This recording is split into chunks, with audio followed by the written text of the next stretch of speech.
Well, today we've got something very special for you. Underneath this cover, there's a motorcycle and it is up for sale. What we got here is no ordinary bike. For anyone that may know, it's a model 30M, Manx Norton, 1948. So without any more ado, let's get the cover off.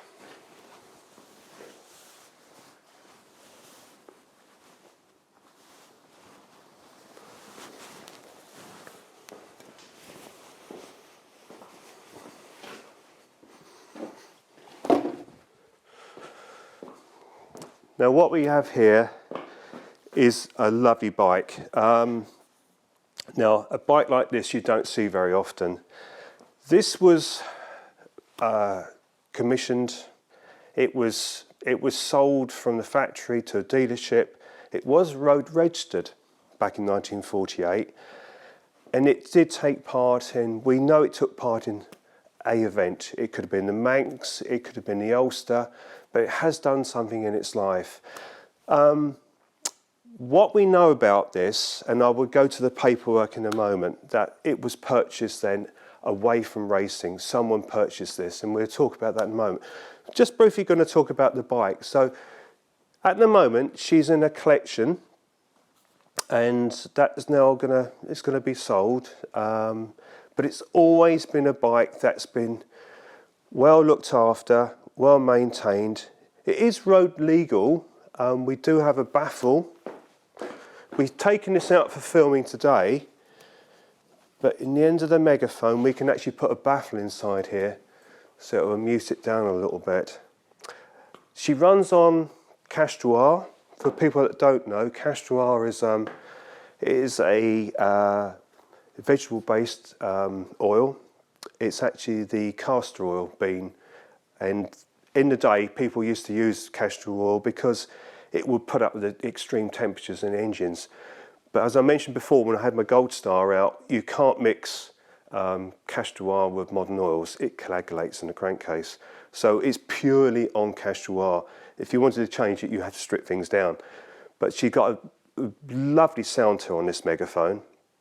What we got on here, because it's on the road, we don't have to have lights because it's got a daylight, it's exempt from MOTs. So what we have on here is a speedo. So it's the additional clock that the thing's got. Now, when you look at the bike, a few things we're going to talk about before we actually talk about the paperwork, and then we will fire the bike up for you. When you look at this, you see the saddle, and you see a pad here. Now, when you race these things at speed, you move back onto the pad on the rear. That's where your bottom would be, and you put your chin down there. They didn't in the days then have clip-ons as such. They have more like an ace bar that'd be turned down. These bars could be angled more down. That's quite often seen on the earlier bikes. And I don't know a great deal about Manxes, but these earlier engines, they didn't have the huge finned barrel. It was a lot slimmer. It resembles a little bit like an Inter, really, but she is a full-on proper Manx. So she is the model 30M. Got the doll's head gearbox, 4-speed gearbox. What we have on here, because it's not being used, the oil would probably drain down from the tank.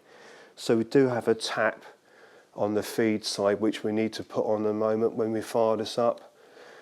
It's fitted with a TT competition carburettor, and it's the same as the GP carb, really, very similar. Smooth bore carburettor, offset needle valve on the side. We have a fuel enrichener to start it.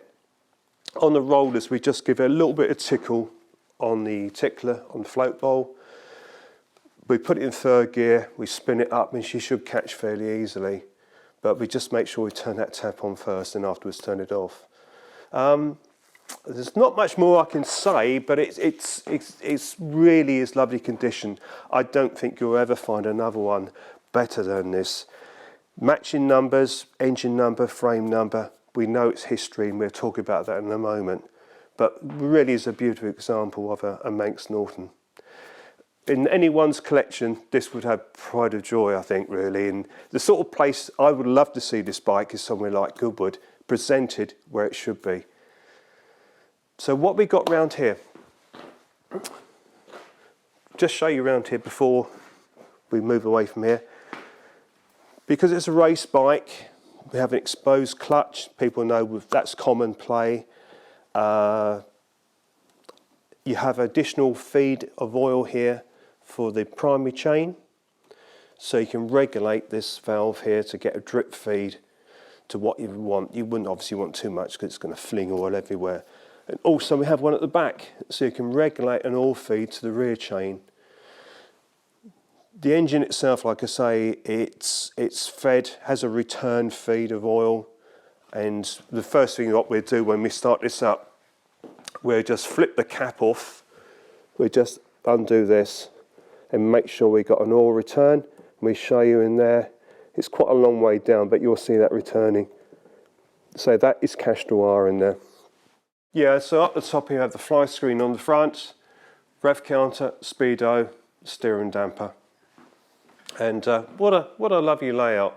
On this side we have the fuel enrichener, which is like a choke really. And on this side we have the advanced retard lever. But it's a lovely machine, and you know, having it here today and presenting it to you is quite an honour really. And when you hear it start up, it's a proper motorbike. You know, it's really something else. Right, so here's all the paperwork that we have. Well, most I'm going to show you today actually. Now we know it was raced in 1948, and what it was doing and where it came we will never know unless someone can do a few more checks. But we know that someone approached the dealership, this is Harold Daniels, and asked, is there any chance of buying a Manx Norton? The reply was that they usually stay in the racing world. You know, they don't usually get sold to the public. Although we know it was road registered when it was sold. What the guy said, he said, well, there is a possibility, but we do have a bike in the shop that has done some work. It has done a competition. It's got matching numbers. It's this bike here. And he said, well, if you're interested, there will be a deposit of £5 to pay for the bike, which then sounds crazy now. So the bike was purchased, and then the balance was, I think it was like £250. So really was, you know, in the day, it was probably quite a lot of money. So it was sold to someone outside the racing world. It was road registered. We don't know really what happened to it for a number of years. Possibly that bike was ridden on the road because it was with a registration number. So we know the bike belonged to a gentleman after it was purchased from the dealership after its racing days. Now, for a period of time, it was probably used on the road. Then it was sold, but it was acquired by a customer who wanted it restored. Now, this is the bike here. Don't take any notice of the date here.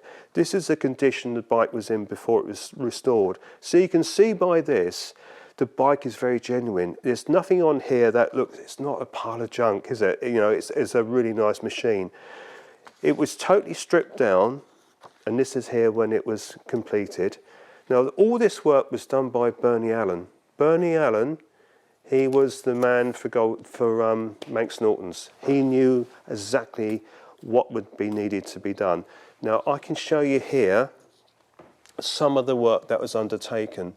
It was completely stripped, re-chromed. The engine was obviously totally stripped because running on Castrol racing oil, it would need to be stripped and everything checked and put back together again.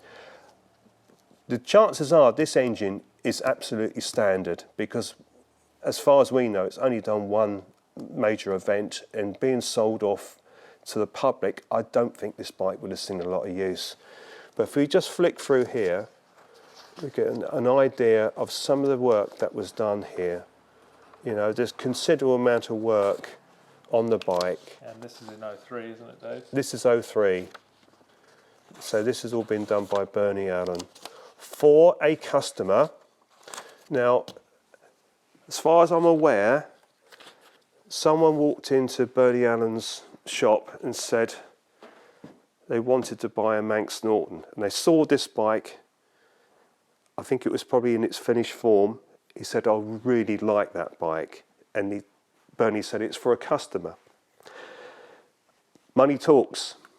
The customer who owned the bike actually sold it to this new customer. The bike disappeared. We know it went out to Dubai. It was part of a collection, and probably about 12 years ago or thereabouts, the bike was purchased by the present customer, owner, who had the bike brought back over here.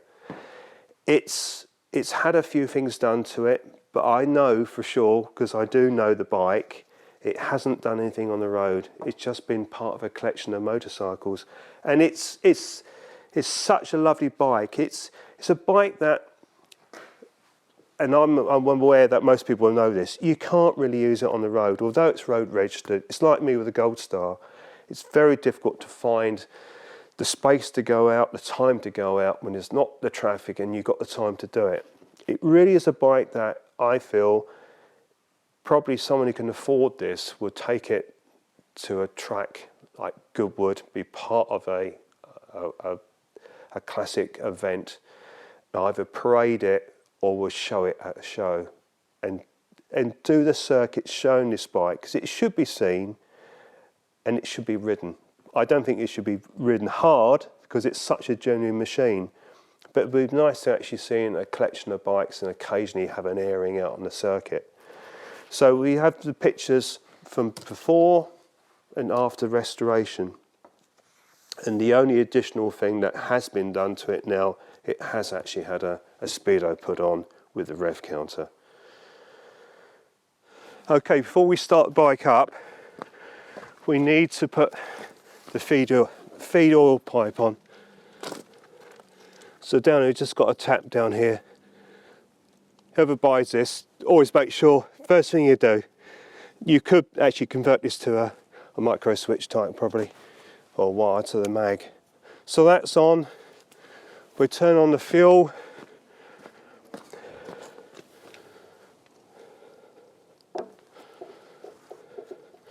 And we'll tickle the carb. We won't over tickle it. So when we go to bump start, we need to engage third gear. We need to get the back wheel position right, so when we let the clutch out, it spins up. When the engine turns, it's got the most amount of movement before it hits compression. So what we do, we just find third gear now.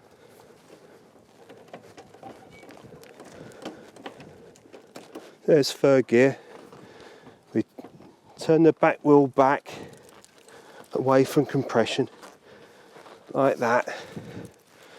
Now that's set now. We have fuel enrichener here. It's like a choke really. We'll put this on. And this is advance and retard. Slack wire, that's fully advanced. And torque wire is retarded. So we're about halfway. We should be able to pick it up. When the revs pick up, we'll leave it on choke just until it got a little bit more like steady. Then we'll take it off, then we'll advance it up. So I'll hold the clutch in now.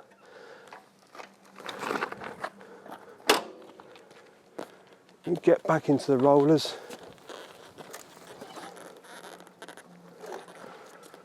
Make sure we're level.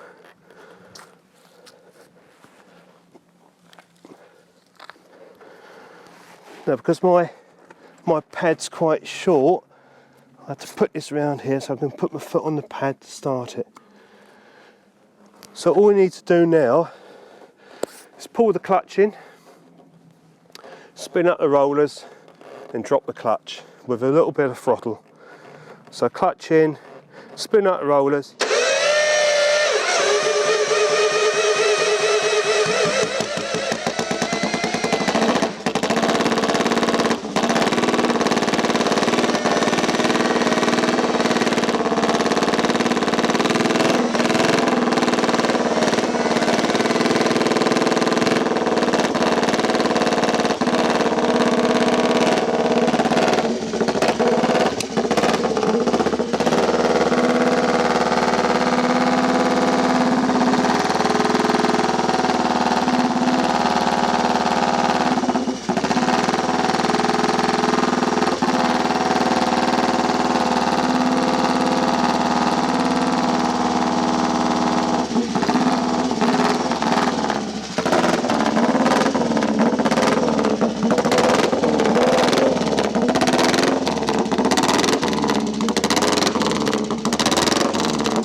Well, there she is. Starts really easy. We've just taken the cap off there just to check the return. I don't know if the camera picked it up, but we have a good return of oil. But no, she's all ready to go. And it's a shame you can't be here because the smell of castor oil is lovely. But yeah, she's a lovely machine, and it just needs a really good home. Completely oil tight. You look all around here, you won't find any leaks. Just going to turn the fuel off. And we'll turn that tap back off as well, and the oil feed down here.